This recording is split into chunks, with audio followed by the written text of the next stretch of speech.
Good morning, all. Good morning, ma'am.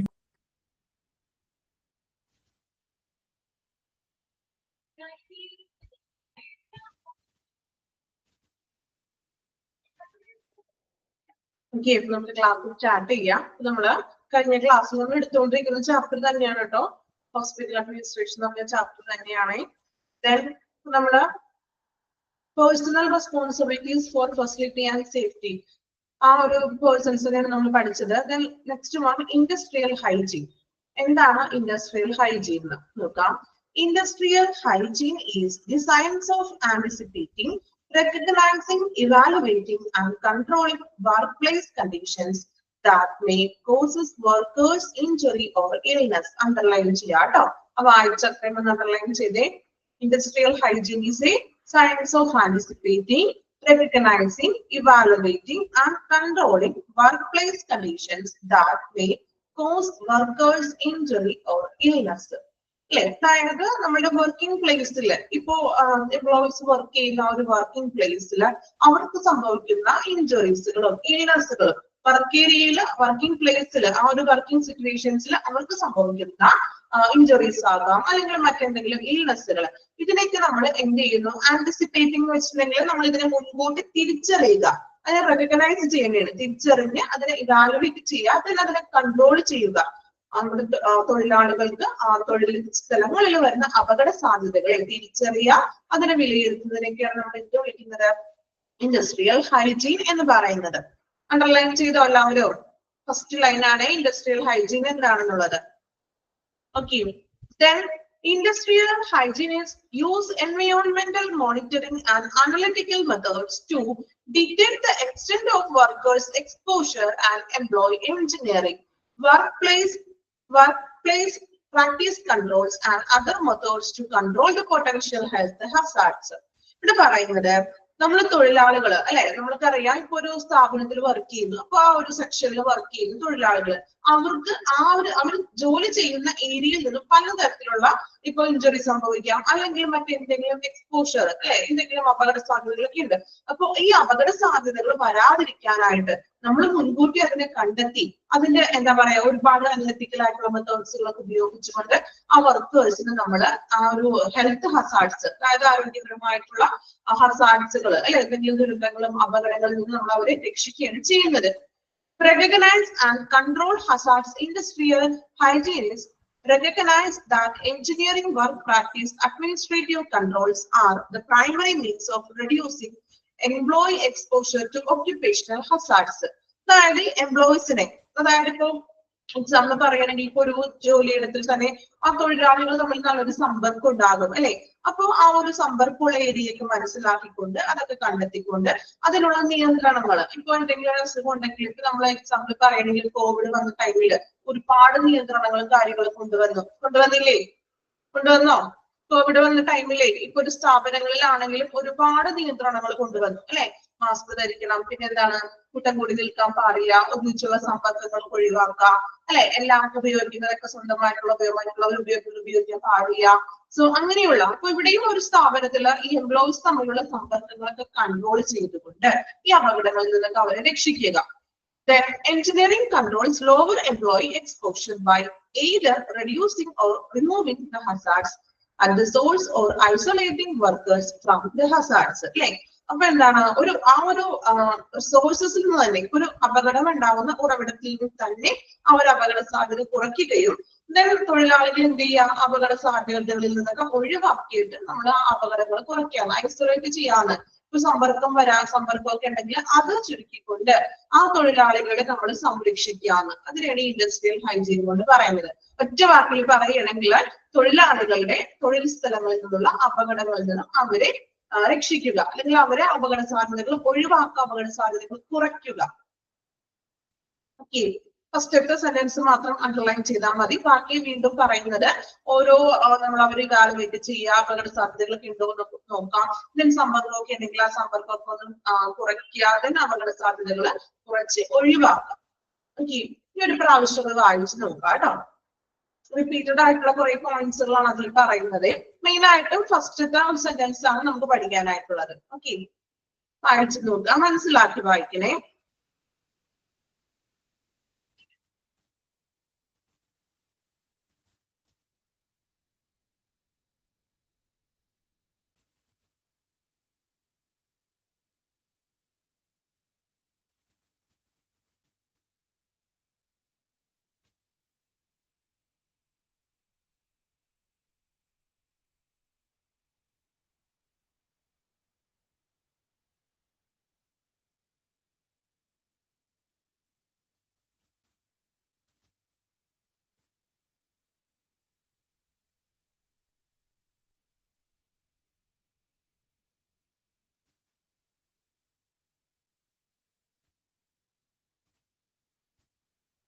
Okay, the next one, engineering control. എന്താണ് engineering control?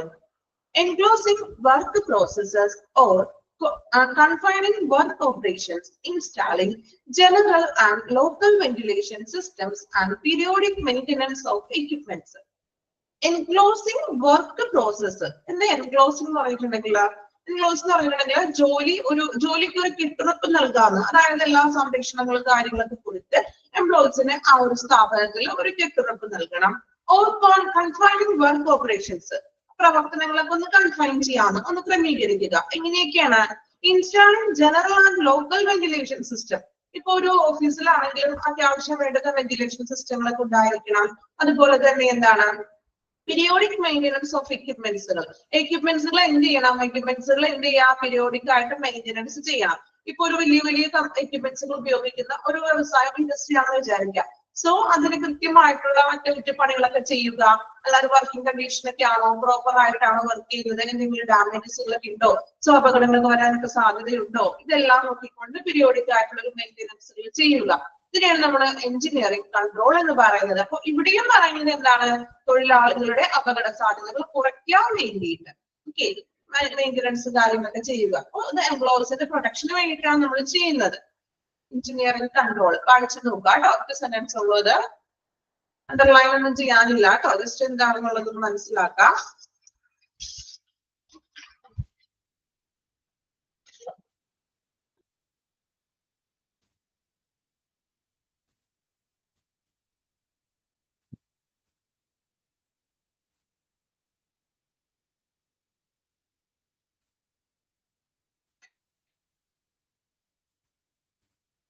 Next വരുന്നത് work practice control. അപ്പോ തൊഴിലിടങ്ങളിൽ അല്ലെ, നമ്മൾ വർക്ക് ചെയ്യുന്ന തൊഴിലിടങ്ങളിൽ വർക്ക് പ്രാക്ടീസ് കൺട്രോൾ, അവിടെയുള്ള അപകടങ്ങളെയും മറ്റും നിയന്ത്രിക്കാനായിട്ട് നമ്മൾ ചെയ്യുന്ന പ്രവർത്തനങ്ങൾ എന്തൊക്കെയാണ്? നമുക്ക് എന്തെല്ലാം പ്രവർത്തനങ്ങൾ ചെയ്തുകൊണ്ട് ഈ റിസ്കുകളൊക്കെ കുറയ്ക്കാവുന്നത്? Following proper procedures that minimise exposure while operating production and control equipments. അല്ലെ, അതായത് എന്താണ് പറയുന്നത്?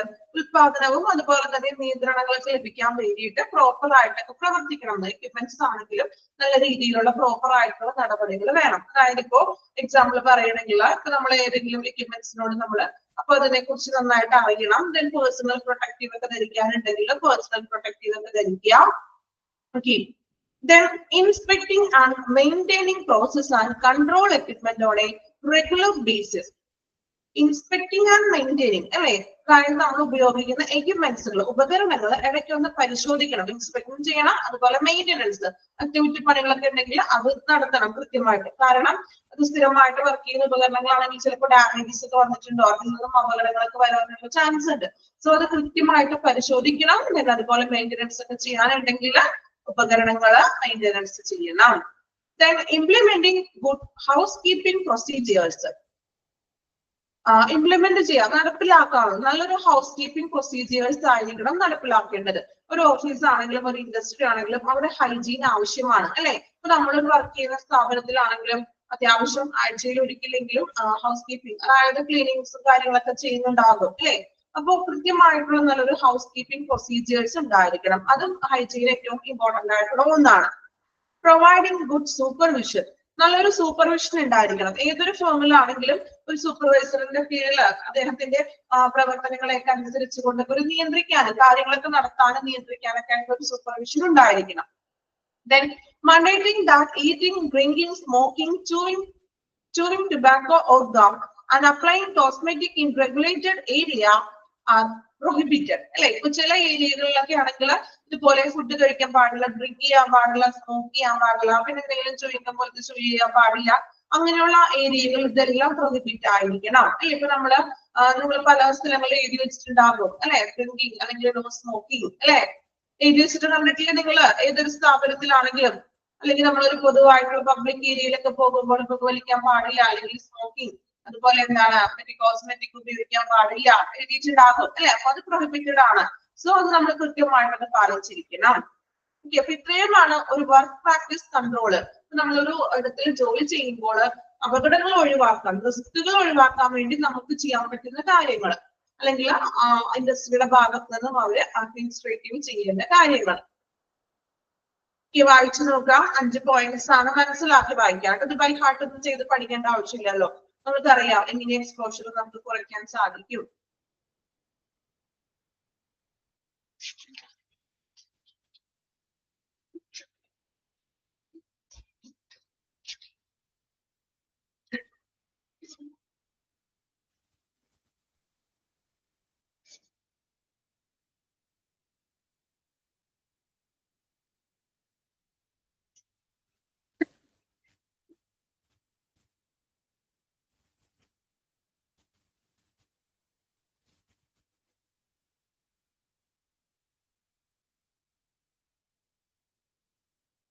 ഓരോ പോയിന്റും മനസ്സിലാക്കി വായിക്കണം കേട്ടോ. എന്തെങ്കിലും ഡൗട്ട്സ് ഉണ്ടെങ്കിൽ ചോദിക്കാം. എളുപ്പമാണിത്, ബുദ്ധിമുട്ടൊന്നും ഇല്ല, ഡൗട്ട്സ് വരാൻ ചാൻസ് ഇല്ല. എങ്കിലും എവിടെയെങ്കിലും ഡൗട്ട് ഉണ്ടെങ്കിൽ ചോദിക്കുക കേട്ടോ.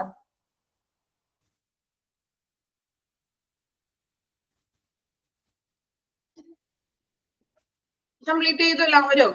ക്ലിയർ ആണോ വായിച്ചിട്ട്? ഓക്കെ, ഇനി നെക്സ്റ്റ് വൺ അഡ്മിനിസ്ട്രേറ്റീവ് കൺട്രോൾ. അഡ്മിനിസ്ട്രേറ്റീവിന്റെ കൺട്രോൾ എങ്ങനെയാണെന്ന് നോക്കാം. When effective work practices and or engineering controls are not feasible to achieve permissible exposure limit, or while such controls are being instituted and emergencies, appropriate respiratory equipment must be used.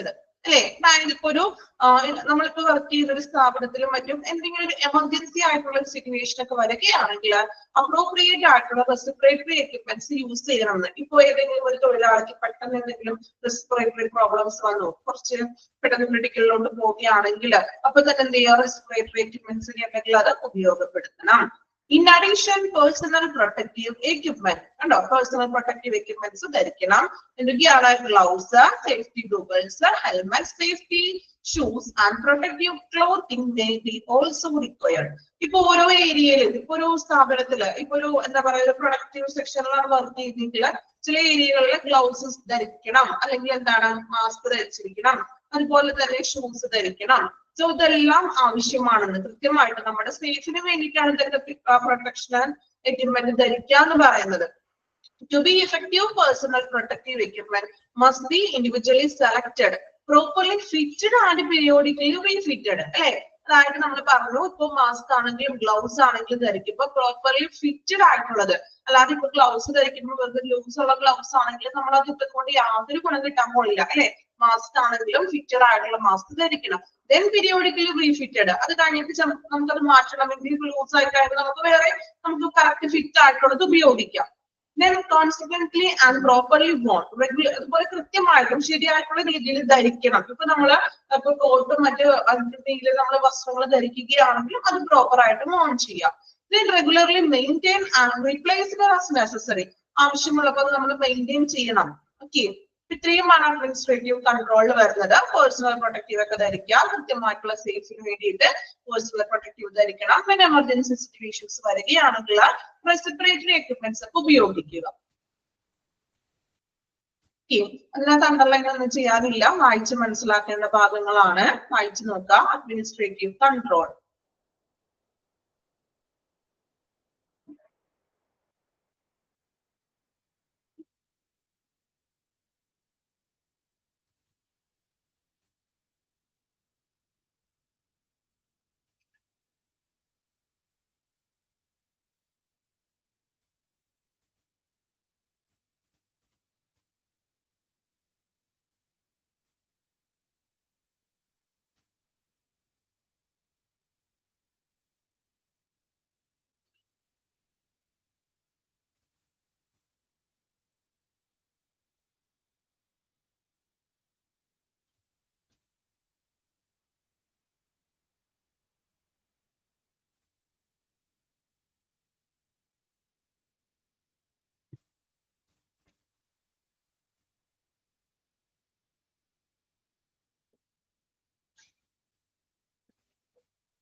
Okay, the next one, examples of job hazards.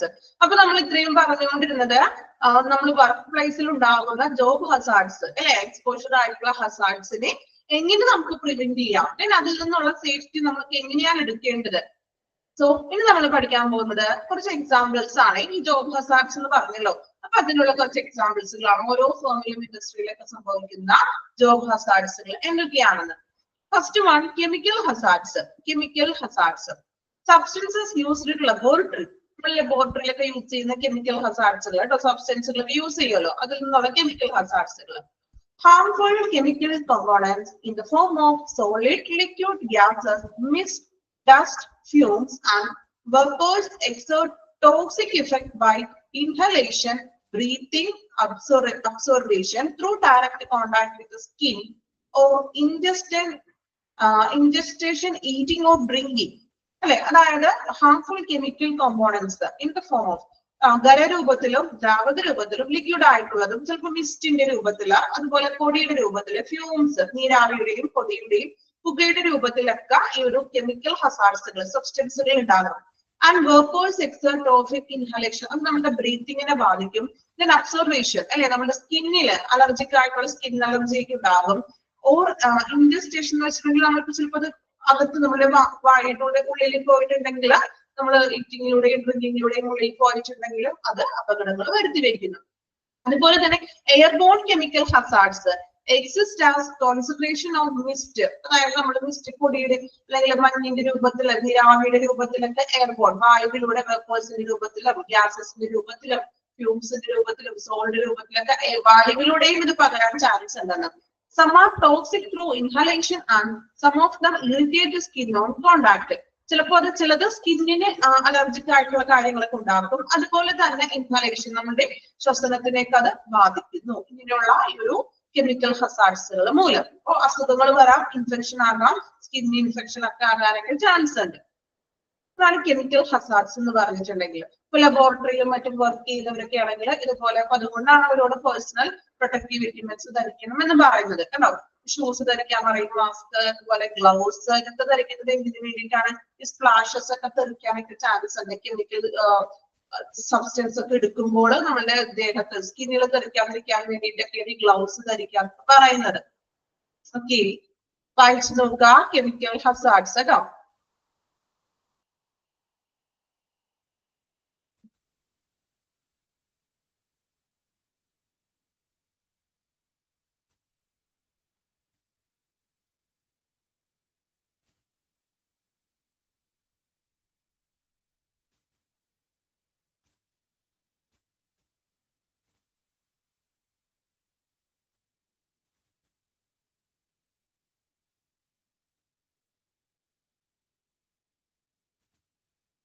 Clear ആണോ chemical hazards എന്താണെന്നുള്ളത്? ഇനി biological hazards നോക്കാം. These include bacteria, virus, fungi, and other living organisms that can cause acute and chronic infections by entering the body either directly or through break in the skin. അല്ലെ, അതായത് ഇപ്പൊ bacteria, virus, fungus, അതുപോലെ തന്നെ living organism ഇതുപോലുള്ളവയിൽ നിന്നും നമ്മളുടെ എന്താണ് ബോഡിയിലോട്ട് direct ആയിട്ടാകാം അല്ലെങ്കിൽ indirect ആയിട്ടും അല്ലെ, നേരിട്ടോ അല്ലാതെയോ നമ്മളുടെ ശരീരത്തിൽ പ്രവേശിച്ചിട്ട് ഇത് ക്രോണിക് ഇൻഫെക്ഷൻസ് വരുത്തുന്നു. എന്താ ക്രോണിക് ഇൻഫെക്ഷൻ എന്ന് പറഞ്ഞിട്ടുണ്ടെങ്കിൽ? ക്രോണിക് ഡിസീസസ് കേട്ടിട്ടുണ്ടോ? ക്രോണിക് ഡിസീസസ് പഠിച്ചിട്ടില്ലേ? ദീർഘകാലം ലോങ് ആയിട്ട് നിലനിൽക്കുന്ന അസുഖങ്ങൾ, ഇൻഫെക്ഷൻസുകൾ. അപ്പോ ഇങ്ങനെയുള്ള ലിവിങ് ഓർഗാനിസംസും നമ്മുടെ ശരീരത്തിൽ പ്രവേശിച്ചിട്ടുണ്ടെങ്കിൽ ക്രോണിക് ആയിട്ടുള്ള കുറെ നാളിങ്ങനെ ഇൻഫെക്ഷൻ ആയിട്ട് വരുന്നത്. Laboratory and medical personal also can expose to biological hazards. അല്ലെ, മെഡിക്കൽ പേഴ്സണൽസും അതുപോലെ തന്നെ ലബോറട്ടറിയിൽ നിൽക്കുന്ന സ്റ്റാഫുകളൊക്കെയാണ് ഈ ബയോളജിക്കൽ ഹസാർഡ്സ് ഏറ്റവും കൂടുതൽ റിസ്ക് ആയിട്ട് വരുന്നത്. Any occupations that result in contact with bodily fluids poses a risk to workers from biological hazards. അല്ലെ, bodily fluidsമായിട്ട് എന്താ പറയാ സമ്പർക്കം വരുന്ന, അതിപ്പോ നഴ്സസ് ആവാം, ഡോക്ടേഴ്സ് ആകാം, അല്ലെ, മെഡിക്കൽ പേഴ്സണൽസ് ആകാം, അതുപോലെ ലബോറട്ടറിയിൽ നിൽക്കുന്നവരാകാം, അല്ലെ. അപ്പൊ ഇങ്ങനെയുള്ള പേഴ്സൺസിനൊക്കെയാണ് കൂടുതലും ഈ ബയോളജിക്കൽ ഹസാർഡ്സ് നേരിടേണ്ടി വരുന്നത്, ആ ഒരു റിസ്ക് നേരിടേണ്ടി വരുന്നത്. സോ ഇങ്ങനെയുള്ള റിസ്ക് വരാതിരിക്കാൻ വേണ്ടിയിട്ട് എന്ത് വേണം? പ്രിവെന്റേഷൻ എടുക്കണം നമ്മൾ, അല്ലെ, പ്രൊട്ടക്ഷൻ എടുക്കണം, അല്ലെങ്കിൽ ഇത്തരത്തിലുള്ള ഇൻഫെക്ഷനും അസുഖങ്ങളൊക്കെ വരാൻ ചാൻസ് ഉണ്ട്. സോ ഇനി നെക്സ്റ്റ് വരുന്നത് പ്രിവെന്റേഷൻ ആണ്. അപ്പോ ഈ കെമിക്കൽ ഹസാർഡ്സും അതുപോലെ തന്നെ എന്താണ് ബയോളജിക്കൽ ഹസാർഡ്സ് ഒക്കെ വരുമ്പോൾ അതിനെ നമ്മൾ നേരിടാനായിട്ട് എടുക്കേണ്ട പ്രിവെന്റേഷൻസ്, മുൻകരുതലുകൾ എന്തൊക്കെയാണെന്ന് നോക്കാം. effective personal hygiene, personal ആയിട്ടുള്ള hygiene വേണം. Then particularly proper care to minor cuts and scratches, especially those on the hands and forearms, helps keep worker goods to a low level. ഇനി അതായത് ഇപ്പൊ നമ്മൾ പറഞ്ഞു ലബോറട്ടറിയിലും മെഡിക്കൽ പേഴ്സണൽ ഒക്കെ ആണെങ്കിൽ ചെറിയൊരു മുറിവുകൾക്ക് നമ്മുടെ കയ്യിലൊക്കെ മറ്റും ചെറിയ കയ്യിലും അതുപോലെ തന്നെ എന്താ പറയുന്നത് ഫൊറാംസില് അല്ലെ നമ്മളുടെ എന്തെങ്കിലും കയ്യിലൊക്കെ മുറിവുകളൊക്കെ വരികയാണെങ്കിൽ നമ്മള് അതിനെ പ്രോപ്പർ ആയിട്ട് തന്നെ നമ്മൾ അതിനെ പരിപാലിക്കണം എന്ന്, പ്രോപ്പർ ആയിട്ട് കെയർ കൊടുക്കണം എന്ന്. ചെറിയ മുറിവുകളൊക്കെ ഉണ്ടെങ്കിൽ ഈ പറഞ്ഞ പോലെ അണുക്കള് മുറിവുകളിൽ കൂടി പ്രവേശിച്ചത് ഇൻഫെക്ഷൻ ആയിട്ട് മാറാൻ ചാൻസ് ഉണ്ട്. സോ ചെറിയൊരു മുറിവുകളാണെങ്കിൽ പോലും, ചെറിയ മുറിവുകളാണെങ്കിൽ ചിലപ്പോൾ നമ്മൾ മൈൻഡ് ചെയ്യില്ല. പക്ഷെ ഇങ്ങനെ വർക്ക് ചെയ്യുമ്പോൾ നമ്മൾ ഇതുപോലെ പലതരത്തിലുള്ള കെമിക്കൽസ് ഒക്കെ എടുക്കുന്നുണ്ട്. ഈ ചെറിയ മുറിവിലൂടെ കെമിക്കൽസ് ഒക്കെ നമ്മുടെ ശരീരത്തിന്റെ ഉള്ളിൽ പോയിട്ടുണ്ടെങ്കിൽ അത് പിന്നീട് ഇതുപോലെ ക്രോണിക് ആയിട്ടുള്ള ഇൻഫെക്ഷൻസ് ആവാൻ ചാൻസ് ഉണ്ട്. രണ്ടാമതായിട്ട് പറയുന്നത് staff should be practice proper personal hygiene. ഇനി ഓരോ വ്യക്തികളും വ്യക്തിഗതമായിട്ടുള്ള ഒരു ഹൈജീൻ വേണമെന്ന്. Personal hygiene means hand wash ഒക്കെ ചെയ്യുക, particularly hand washing. Hospital should provide adequate ventilation, adequate ആയിട്ടുള്ള വെന്റിലേഷൻ സൗകര്യങ്ങൾ ഉണ്ടാവും. കാരണം ഈ അണുക്കൾ ഇങ്ങനെ അതിന്റെ ഉള്ളിൽ ഇങ്ങനെ തങ്ങി നിൽക്കും അല്ലെ. പിന്നെ അതുപോലെ തന്നെ proper personal protective equipments, gloves, respirators, adequate infectious waste disposal system അല്ലെ. നമ്മൾ ബയോമെഡിക്കൽ വേസ്റ്റ് മാനേജ്മെന്റ് പഠിച്ചോ? ഓർക്കുന്നുണ്ടോ? ബയോമെഡിക്കൽ വേസ്റ്റ് മാനേജ്മെന്റ് പ്രോപ്പർ ആയിട്ടുള്ള ഓരോ കളർ കോഡുകൾ വേണം. ദെൻ ആ കളർ കോഡുള്ള കണ്ടെയ്നറിൽ വേണം നിക്ഷേപിക്കാൻ. ദെൻ ബയോമാലിന്യങ്ങൾ മിക്സ് ചെയ്യാൻ പാടില്ല അല്ലെ. അപ്പൊ അത് പ്രോപ്പർ ആയിട്ടുള്ള ഒരു ഡിസ്പോസൽ സിസ്റ്റം ഉണ്ടായിരിക്കണം. ഇൻഫെക്ഷ്യസ് വേസ്റ്റുകളും ഉണ്ട്, നോൺ ഇൻഫെക്ഷ്യസ് ആയിട്ടുള്ള വേസ്റ്റുകളൊക്കെ ഉണ്ട്. അത് കൃത്യമായിട്ടുള്ള ഒരു പ്രോപ്പർ ആയിട്ടുള്ള ഡിസ്പോസൽ ചെയ്യാം. Then are the appropriate controls, including isolation in instance of particular contagious diseases such as tuberculosis. ഇനി ചില ഡിസീസസ് ആണെങ്കിൽ അതിന് ഐസൊലേഷൻ വേണം. നമ്മൾ പറഞ്ഞല്ലോ, ഫോർ എക്സാമ്പിൾ ആണ് ട്യൂബർകുലോസിസ്. അതുപോലെ തന്നെ ഡിസ്റ്റൻസ് ഒക്കെ വേണം. ചില അസുഖങ്ങൾ നമ്മൾ ഒരു ഡിസ്റ്റൻസ് ഒക്കെ കീപ്പ് ചെയ്യുക. അതുപോലെ ഐസൊലേഷൻ വേണം. ഇപ്പൊ കോവിഡ് ഒക്കെ ആണെങ്കിൽ നമ്മൾ പറയും കോവിഡ് വന്നപ്പോൾ ഐസൊലേഷൻ വാർഡുകളൊക്കെ ഉണ്ടായിരുന്നു. ഓർക്കുന്നുണ്ടോ? അതായത് അവിടെ നമ്മൾ വളരെ പേഴ്സണൽ പ്രൊട്ടക്റ്റീവ് എക്യുപ്മെന്റ് ധരിച്ചുകൊണ്ടാണ് ഡോക്ടേഴ്സ് ആണെങ്കിലും നഴ്സസ് ആണെങ്കിലും അവർക്ക് പരിചരണം കൊടുക്കുന്നത്. അതുപോലെ തന്നെ അവര് ഐസൊലേറ്റഡ് ആണ്. ഉപയോഗിച്ച വസ്തുക്കൾ ഉപയോഗിക്കാൻ പാടില്ല. സോ ചില അസുഖങ്ങൾക്കുള്ള അങ്ങനെയുള്ള ഐസൊലേഷൻസും മറ്റും നമ്മൾ നൽകിയിരിക്കണം. ഇതൊക്കെയാണ് ഈ നമ്മൾ ഹസാർഡ്സിൽ നിന്നുള്ള പ്രിവെന്റേഷൻ ആയിട്ട് പറയുന്നത്. ഓക്കെ, വായിച്ചു നോക്കാം കേട്ടോ. ബയോളജിക്കൽ വായിക്കണേ, എന്നിട്ട് വേണം പ്രിവെന്റേഷൻ വായിക്കാൻ. വായിച്ചോളൂ.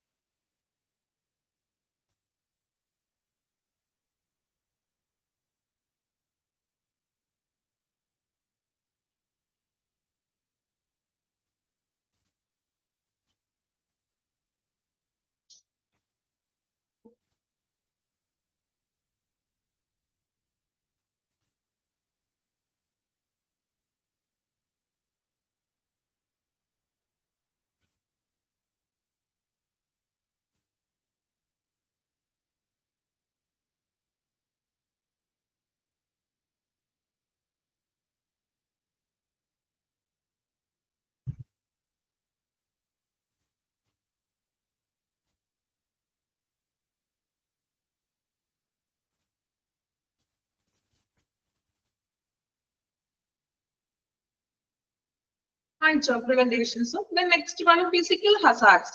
നമ്മൾ കെമിക്കൽ ഹസാർഡ്സ് എന്താണെന്ന് കണ്ടു. Then ബയോളജിക്കൽ ഹസാർഡ്സ് നോക്കി. Then അതിനെ എങ്ങനെ നമുക്ക് പ്രിവെന്റ് ചെയ്യാം. നെക്സ്റ്റ് ആണ് പറയുന്നത് ഫിസിക്കൽ ഹസാർഡ്സും. Then അതിനെ നമുക്ക് എങ്ങനെ പ്രിവെന്റ് ചെയ്യാവുന്നത്. ഫിസിക്കൽ ഹസാർഡ്സ് നോക്കാം. It includes radiation, noise, vibration, illumination and temperature. Underline ചെയ്യാം കേട്ടോ. ഫിസിക്കൽ ഹസാർഡ്സിൽ ഇൻക്ലൂഡ് ചെയ്യുന്നത് radiation, noise, vibration, illumination and temperature. അതായത് റേഡിയേഷൻ ചെയ്യുമ്പോൾ ഉണ്ടാവുന്നത്, അതുപോലെ തന്നെ നോയ്സുകൾ, ഭയങ്കര ശബ്ദങ്ങളൊക്കെ, എക്യുപ്മെന്റ്സിന്റെ ഉപകരണങ്ങളുടെയൊക്കെ സൗണ്ട്സുകള്, വൈബ്രേഷൻസ്, ഇലുമിനേഷൻ, ലൈറ്റിനിങ്, അതുപോലെ തന്നെ ടെമ്പറേച്ചർ. ഇതിൽ നിന്നൊക്കെയാണ് ഫിസിക്കൽ ഹസാർഡ്സ് എന്ന് പറയുന്നത്. In occupations where there is a exposure to ionizing radiation, time, distance and shielding are main tool in ensuring worker safety. അതായത് നമ്മൾ റേഡിയോളജി ഡിപ്പാർട്ട്മെന്റില് റേഡിയോളജി പറഞ്ഞ ചാപ്റ്റർ പഠിച്ചത് ഓർക്കുന്നുണ്ടോ? എവിടെ കുറെ നാളായില്ലേ മിസ് ഞങ്ങൾ പഠിച്ചിട്ട് അല്ലേ? എന്തെങ്കിലും ഓർമ്മയുണ്ടോ? ചെറിയൊരു ചാപ്റ്റർ നമ്മൾ പഠിച്ചല്ലോ, റേഡിയോളജി ഡിപ്പാർട്ട്മെന്റിൽ വർക്ക് ചെയ്യുന്ന സ്റ്റാഫുകൾ അവരുടെ പ്രൊട്ടക്ഷന് വേണ്ടിയിട്ട് അവർ കുറെ കാര്യങ്ങൾ ചെയ്യണമെന്നൊക്കെ നമ്മൾ ആ ചാപ്റ്ററിൽ ഡിപ്ലോമയിൽ പഠിച്ചിട്ടുണ്ടോ? നിങ്ങൾ തന്നെയല്ലേ പഠിച്ചത്? ആണോ? അപ്പോ റേഡിയേഷൻ ഡിപ്പാർട്ട്മെന്റിൽ നിൽക്കുന്ന സ്റ്റാഫുകള് അവരുടെ സുരക്ഷയ്ക്ക് വേണ്ടി കൃത്യമായിട്ടുള്ള ഷീൽഡിങ് ധരിക്കുക, അതുപോലെ പേഴ്സണൽ പ്രൊട്ടക്റ്റീവ് ധരിക്കണം, ഡിസ്റ്റൻസ് നോക്കണം, അതുപോലെ റേഡിയേഷൻ ടൈമിങ്ങും കാര്യങ്ങളും നോക്കുക. അപ്പൊ ഇങ്ങനെയുള്ളത് വേണം നമ്മൾ വർക്കേഴ്സ് സേഫ്റ്റിക്ക് വേണ്ടി ചെയ്യുക. Danger from radiation increases with the amount of time one is exposed to it. നമ്മൾ ഒരുപാട് നേരം ഈ റേഡിയേഷനിൽ നിൽക്കുന്നത് ഭയങ്കര ഡേഞ്ചറസ് ആണ്. Hence, the shorter the time of exposure, the smaller the radiation danger. അതായത് സ്മോളറിനേക്കാളും ഡേഞ്ചർ ഒരുപാട് നേരം ഈ ഒരു നമ്മുടെ റേഡിയേഷൻ എക്യുപ്മെന്റിൽ പ്രവർത്തിക്കുന്ന സ്റ്റാഫുകൾക്കും അതിന്റെ ഒരുപാട് എന്താ പറയാ സൈഡ് എഫക്ട്സുകൾ വരുന്നു. ഇനി നമുക്ക് അതിന്റെ പ്രിവെന്റേഷൻ നോക്കാം. സോ എങ്ങനെയാണ് പ്രിവെന്റേഷൻസ് നമ്മൾ മുൻകരുതലുകൾ ചെയ്യേണ്ടത്? Distance also is A valuable tool in controlling exposure to both ionizing and non-ionizing radiation. Underline ചെയ്യാം. ഡിസ്റ്റൻസ് എന്ന് പറയുന്നതാണ് ഏറ്റവും വാല്യുബിൾ ആയിട്ടുള്ള ടൂൾ എന്ന് പറയുന്നത്. അതായത് നമ്മൾ എക്സ്പോഷർ, അതായത് സമ്പർക്കം. ഇപ്പൊ നമ്മള് റേഡിയേഷൻ കൊടുക്കുന്ന റേഡിയേഷൻ ഉപകരണം ഉണ്ടല്ലോ, അതിൽ നിന്ന് മാക്സിമം ഡിസ്റ്റന്റ് കീപ്പ് ചെയ്യാണ്. അതിന് തൊട്ടരികിലായിട്ടല്ല, അതിനൊരു കൃത്യമായിട്ടുള്ള ഒരു ഡിസ്റ്റന്റ് കീപ്പ് ചെയ്യാണ്. ഡിസ്റ്റന്റ് കീപ്പ് ചെയ്തിട്ടുണ്ടെങ്കിൽ ഈ ഒരു എക്സ്പോഷർ നമുക്ക് പരമാവധി ഒഴിവാക്കാം. Then radiation levels from some sources can be estimated by comparing squares of the distance between worker and source. കണ്ടോ, വർക്കറും സോഴ്സും തമ്മിലൊരു ഡിസ്റ്റൻസ് കീപ്പ് ചെയ്യണം എന്ന്. അതായത് കറക്റ്റ് അതിന്റെ അരികത്തല്ല, അതിന് കൃത്യമായിട്ടുള്ള ഒരു ഡിസ്റ്റൻസ് കീപ്പ് ചെയ്തുകൊണ്ട് വേണം വർക്കർ എപ്പോഴും റേഡിയേഷൻ കൊടുക്കുക. ഇതിനൊരു എക്സാമ്പിൾ പറഞ്ഞിരിക്കുകയാണെങ്കിൽ കണക്കൊന്നും നിങ്ങൾ നോക്കണ്ട, അതിൽ കൂടുതലായിട്ട് നമുക്ക് ജസ്റ്റ് പ്രിവെന്റേഷൻ എന്താണെന്ന് മാത്രം പഠിക്കാനുള്ളൂ. ജസ്റ്റ് ഒരു എക്സാമ്പിൾ അവർ പറഞ്ഞിരിക്കുകയാണെങ്കിൽ, example, at the reference point of a 10 feet from a source, the radiation is 1/100 of the intensity at 1 foot from source. അതായത് ഇപ്പൊ പറയുന്നത് എക്സാമ്പിൾ പറഞ്ഞിരിക്കുന്നത് നമ്മൾ ആ സോഴ്സിൽ നിന്നും, അതായത് റേഡിയേഷൻ കൊടുക്കുന്ന മെഷീൻ ഉണ്ടല്ലോ, എക്യുപ്മെന്റ്, അതിൽ നിന്നും ഒരു 10 feet അകലെയായിട്ട് നിൽക്കുകയാണെങ്കിൽ അവിടെ വരുന്ന റേഡിയേഷന്റെ ഇന്റൻസിറ്റി എന്ന് പറയുന്നത് 1/100 ആണ്. അതായത് ഇവിടെ പ്രതീക്ഷിക്കുന്നത് നമ്മൾ റേഡിയേഷനിൽ നിന്നും സോഴ്സിൽ നിന്നും ആ റേഡിയേഷൻ കൊടുക്കുന്ന സോഴ്സിൽ നിന്നും വർക്കർ അതായത് അവിടെ പ്രവർത്തിക്കുന്ന റേഡിയോളജിസ്റ്റ് ഒരു ഡിസ്റ്റന്റ് കീപ്പ് ചെയ്യാണ്. ഈ ഡിസ്റ്റന്റ് കീപ്പ് ചെയ്യുന്നതാണ് ഏറ്റവും നമുക്ക് വാല്യുബിൾ ആയിട്ടുള്ള ടൂൾ ആണെന്നാണ് പറയുന്നത്. ഒരുപാട് അകലത്ത് നിൽക്കാൻ പാടില്ല, ആ സോഴ്സിൽ നിന്നും ഒരു ഡിസ്റ്റന്റ് കീപ്പ് ചെയ്യാം. ഓക്കെ, അപ്പൊ നമുക്ക് അതിൽ നിന്നുള്ള ആ ഒരു ഇന്റൻസിറ്റി കുറയ്ക്കാനും സാധിക്കും. ഈ വികിരണങ്ങൾ വരുന്നത് പെട്ടെന്ന് നമുക്കത് അതിന്റെ സൈഡ് എഫക്ട്സുകൾ ഉണ്ടാവുമല്ലോ, അപ്പൊ നമ്മൾ ഡിസ്റ്റന്റ് കീപ്പ് ചെയ്തിട്ടുണ്ടെങ്കിൽ അത്രയും നമുക്ക് റിസ്ക് ചെയ്യാം. ഓക്കെ, ആ എക്സാമ്പിൾ ജസ്റ്റ് ഒന്ന് വായിച്ചാൽ മതി, അതിലെ കണക്കും കാര്യങ്ങളൊന്നും നോക്കണ്ട. അതിന്റെ റേഡിയേഷന്റെ കണക്ക് വെച്ച് നോക്കുകയാണെങ്കിൽ അതിനൊരു ഫോർമുല ഉണ്ട്, അതൊന്നും പഠിക്കാനില്ല, അതിനകത്തൊന്നും പോകണ്ട. കുറച്ച് കൺഫ്യൂഷനുള്ള ഫോർമുലാസ് കാര്യങ്ങളൊക്കെയാണ്, നമുക്കതൊന്നും പഠിക്കാനില്ല. ഡിസ്റ്റന്റ് ആണ് അതിന്റെ ഏറ്റവും മെയിൻ ആയിട്ടുള്ള ടൂളൊന്നും ഓർത്ത് വെക്കാം. Okay, then shielding also is a great way to protect against radiation. Distance ഒരു നല്ലൊരു ടൂൾ ആണ്, അതുപോലെ തന്നെ മറ്റൊരു ടൂൾ ആണ് ഷീൽഡിങ്. ഷീൽഡ് ആണ് നമ്മൾ പഠിച്ചിട്ടില്ല റേഡിയേഷനിൽ, ഓർക്കുന്നുണ്ടോ? അതായത് റേഡിയോളജിസ്റ്റ് എന്ത് ചെയ്യണം?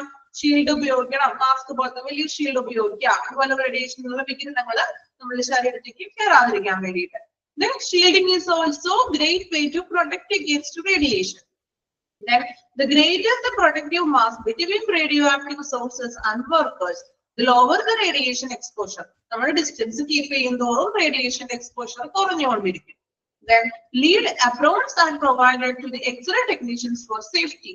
X-ray techniciansനൊക്കെ ആണെങ്കിൽ നമ്മൾ aprons കൊടുക്കുക, നമ്മൾ കോട്ട് ധരിക്കില്ലേ, aprons കൊടുക്കുക. Then badges for technicians. Radiation safety badges are provided to the X-ray technicians for monitoring of radiation. അതുപോലെ തന്നെ എക്സ്റേ ടെക്നീഷ്യൻസിനൊക്കെ ബാഡ്ജസ് കൊടുക്കാറ് നിങ്ങൾ കണ്ടിട്ടുണ്ടാവും. അവർ ധരിക്കുന്ന ഈ കോട്ടിന്റെ ചെറിയ ബാഡ്ജസ് വെച്ചിട്ടുണ്ടാവും, കണ്ടിട്ടുണ്ടോ? അറിയോ നിങ്ങൾ ബാഡ്ജസ് എന്താണെന്ന്? അതായത് ആ ബാഡ്ജസിൽ നമ്മൾ പേഷ്യന്റിന് കൊടുക്കുന്ന റേഡിയേഷന്റെ അളവ് കാണിക്കും, അളവ് മോണിറ്റർ ചെയ്യും. എത്രത്തോളമാണ് ആ റേഡിയേഷൻ കൊടുക്കുന്നത് അത് മോണിറ്റർ ചെയ്യുന്നതാണ് ചെറിയൊരു ബാഡ്ജാണ്. അത് നമ്മൾ കൊടുക്കുന്ന റേഡിയേഷന്റെ അളവ് മോണിറ്റർ ചെയ്യും കൃത്യമായിട്ട്. സോ എത്രത്തോളം ഉണ്ട് റേഡിയേഷന്റെ അളവ് എന്ന് മനസ്സിലാക്കാനായിട്ട് ഈ ബാഡ്ജസ് വഴി നമ്മളെ ഹെൽപ്പ് ചെയ്യുന്നു. ഓക്കെ, അപ്പൊ 3 കാര്യങ്ങളാണ് മെയിൻ ആയിട്ട് പ്രിവെന്റേഷൻസിൽ പറയുന്നത്. ഒന്ന് distance, then shielding, then badges. മൂന്ന് കാര്യങ്ങൾ ഓർത്ത് വെക്കുക. ക്ലിയർ ആണോ എങ്ങനെയാണ് പ്രിവെന്റേഷൻ ചെയ്യണേന്ന്? അപ്പോ ഫിസിക്കൽ ഹസാർഡ്സിൽ മെയിൻ ആയിട്ട് പറയുന്നത് എന്താണ്? റേഡിയേഷനിൽ നിന്നുള്ള ഹസാർഡ്സുകളാണ്. അതില് പ്രിവെന്റേഷൻസ് നമുക്ക് ഡിസ്റ്റൻസ് കീപ്പ് ചെയ്യണം, ഷീൽഡിങ് ധരിക്കാം, അതുപോലെ എന്താണ് ബാഡ്ജസ് ധരിക്കാം. ഓക്കെ, വായിച്ചു നോക്കാം. ഫിസിക്കൽ ഹസാർഡ്സ് വായിക്കണം, പ്രിവെന്റേഷനും വായിക്കാം കേട്ടോ. അപ്പോ ഡിസ്റ്റൻസ് നമ്മൾ അണ്ടർലൈൻ ചെയ്തല്ലോ, ചെയ്തോ ഡിസ്റ്റൻസ്? അതുപോലെ ഷീൽഡിങ്ങും ബാഡ്ജസും ഒന്ന് അണ്ടർലൈൻ ചെയ്ത് വെച്ചേക്കാം കേട്ടോ. ജസ്റ്റ് ഒന്ന് ആ ഷീൽഡിങ്ങിന്റെ താഴെ ഒന്ന് അണ്ടർലൈൻ ചെയ്യാം, ബാഡ്ജസിന്റെ താഴെ ഒന്ന് അണ്ടർലൈൻ ചെയ്യാം. ഓക്കെ, മൂന്ന് കാര്യങ്ങളാണ് പ്രിവെന്റേഷൻസിൽ വരുന്നത്.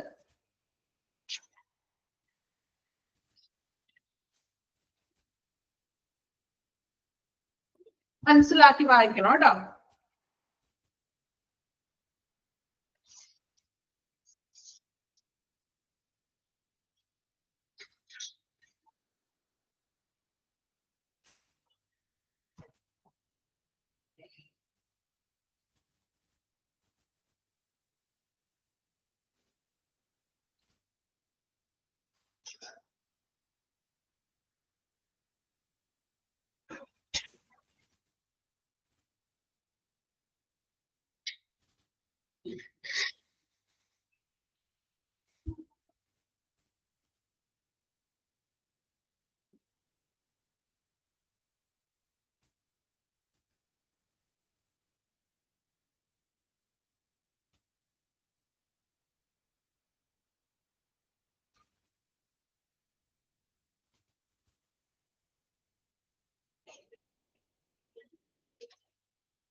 Okay, the next one, ergonomic hazards. അപ്പൊ നമ്മൾ ഓരോ ഹസാർഡ്സുകളാണ് പഠിക്കുന്നത്. അപ്പൊ നമ്മൾ ആദ്യം കെമിക്കൽ ഹസാർഡ്സ് പഠിച്ചു, then biological hazards, physical hazards, then ഇനി ഒരെണ്ണം കൂടി നമുക്ക് നോക്കാനുണ്ട്, എർഗോണമിക് ഹസാർഡ്സ്. ഓക്കെ, ഇനി എന്താണ് ഇക്കണോമിക് ആണോ എന്ന് ഡൗട്ട് വന്നിട്ടുണ്ടാവും ചിലവർക്ക്. ഇക്കണോമിക് അല്ലാട്ടോ, എർഗോണമിക് തന്നെയാണ്. നോക്കാം. Lifting, holding, pushing, walking and reaching. Any of those conditions can cause ergonomic hazards such as excessive vibration and noise, eye strain, repetitive motion, and heavy lifting problems. Improperly designed tools or work area also can be ergonomic hazards. അപ്പോൾ ergonomic hazards എന്ന് പറഞ്ഞിട്ടുണ്ടെങ്കിൽ ഒരു വ്യക്തി work ചെയ്യുന്ന ആ ജോലി സ്ഥലത്ത് നിന്നും സംഭവിക്കുന്ന പരിക്കുകൾ. അതിന് എക്സാമ്പിൾ ആണ് പറയുന്നത്. ഇപ്പോ എന്താണ് ലിഫ്റ്റിംഗ്, ഇപ്പോ സാധനങ്ങളൊക്കെ എടുത്ത് ലിഫ്റ്റ് ഉയർത്തുക, ഹോൾഡ് ചെയ്യുമ്പോഴും പുഷ് ചെയ്യുമ്പോഴും അല്ലെങ്കിൽ എന്തെങ്കിലും നടക്കുമ്പോഴും എക്സസീവ് ആയിട്ടുള്ള വൈബ്രേഷൻസ്, സൗണ്ട്സുകളിൽ നിന്നുള്ള പ്രശ്നങ്ങൾ, ഐ സ്ട്രെയിൻ. ഇപ്പൊ ഒരുപാട് നേരം സിസ്റ്റം ബേസ്ഡ് വർക്ക് ഒക്കെയാണെങ്കിലും അല്ല ഭയങ്കരമായിട്ട് സ്ട്രെയിൻ ചെയ്യേണ്ടതായിട്ടൊക്കെ വരും. അങ്ങനെ ഐ സ്ട്രെയിൻ വരാം, റിപ്പീറ്റീവ് മോഷൻ, ചലനങ്ങൾ, അതുപോലെ തന്നെ ഹെവി ലിഫ്റ്റിംഗ്, വലിയ വലിയ എക്യുപ്മെന്റ്സുകളൊക്കെ പൊക്കുകയും നീക്കുകയും ഒക്കെ ചെയ്യുമ്പോൾ ഉണ്ടാവുന്ന പ്രശ്നങ്ങൾ. ഇംപ്രോപ്പർലി ഡിസൈൻഡ് ടൂൾസ്, എക്യുപ്മെന്റ്സും ടൂൾസുകളും ശരിയായിട്ടൊന്നും ഡിസൈൻ ചെയ്യാതെ വെക്കുമ്പോൾ ഉണ്ടാകുന്ന അപകടങ്ങൾ, ഇതിനെയൊക്കെയാണ് നമ്മൾ എന്ത് വിളിക്കുക? എർഗോണമിക് ഹസാർഡ്സ് എന്ന് പറയുന്നത്. കോമൺ ആയിട്ടുള്ള അപകട സാധ്യതകൾ, ജോലി സ്ഥലത്ത് നിന്ന് സംഭവിക്കാവുന്ന അപകട സാധ്യതകൾ. പ്രിവെന്റേഷൻ. ഇനി ഇങ്ങനെയുള്ള സാഹചര്യങ്ങൾ നമുക്ക് എങ്ങനെ പ്രിവെന്റ് ചെയ്യാം? Prevention example, designing or redesigning work station. അല്ലെ, നമ്മുടെ ജോലി സ്ഥലം ശരിയായിട്ടുള്ള രീതിയിൽ അറേഞ്ച് ചെയ്യണം. ലൈറ്റിനിങ് ടൂൾസ് ആൻഡ് എക്യുപ്മെന്റ്സുകളും ലൈറ്റിനിങ്ങും ടൂൾസും ഇതെല്ലാം എന്താണ് പ്രോപ്പർ ആയിട്ട് വെക്കണം. Teaching correct work practices, proper lifting methods, അതൊക്കെ ഒരു ട്രെയിനിങ് ഒക്കെ കൊടുക്കാന്ന്. ഇങ്ങനെയാണ് ഇപ്പോൾ lifting methods. Employing proper administrative controls, shifting workers among several different task. എംപ്ലോയീസിന് എന്ത് വേണം? ഷിഫ്റ്റ് ടൈം ഒക്കെ കൊടുക്കുക. Reducing production demand and increasing rest breaks. അവർക്കൊരു റെസ്റ്റ് ഒക്കെ കൊടുക്കുക. then if necessary providing and mandating personal protective equipment. ഓരോ വ്യക്തികൾക്കും അവരുടെ സേഫിന് വേണ്ടിയിട്ട് പേഴ്സണൽ പ്രൊട്ടക്റ്റീവ് എക്യുപ്മെന്റ്സുകൾ ധരിക്കണം. Evaluating working conditions from ergonomic standpoint, it involves looking at the total physiological and psychological demands of the job on the worker. അതുപോലെ തന്നെ psychological ആയിട്ടും physiological ആയിട്ടുള്ള demands ഒക്കെ നോക്കാം. ഓരോ എംപ്ലോയീസിന്റെയും അവരുടെ ആവശ്യങ്ങളൊക്കെ നോക്കിയിട്ട് ചിലപ്പോൾ അവർക്ക് പ്രോപ്പർ ആയിട്ടുള്ള സുരക്ഷിതത്വം ഉണ്ടാവില്ല. സോ അപ്പൊ അവരുടെ ആവശ്യങ്ങളൊക്കെ മനസ്സിലാക്കി അവർക്ക് പ്രോപ്പർ ആയിട്ടുള്ള സുരക്ഷിതത്വം നമ്മൾ നൽകണം. ഓക്കെ, വായിച്ചു നോക്കാം കേട്ടോ. എർഗോണമിക് എന്ന് പറഞ്ഞിട്ടുണ്ടെങ്കിൽ ജോലി സ്ഥലത്ത് സംഭവിക്കുന്ന അപകടങ്ങളാണ്.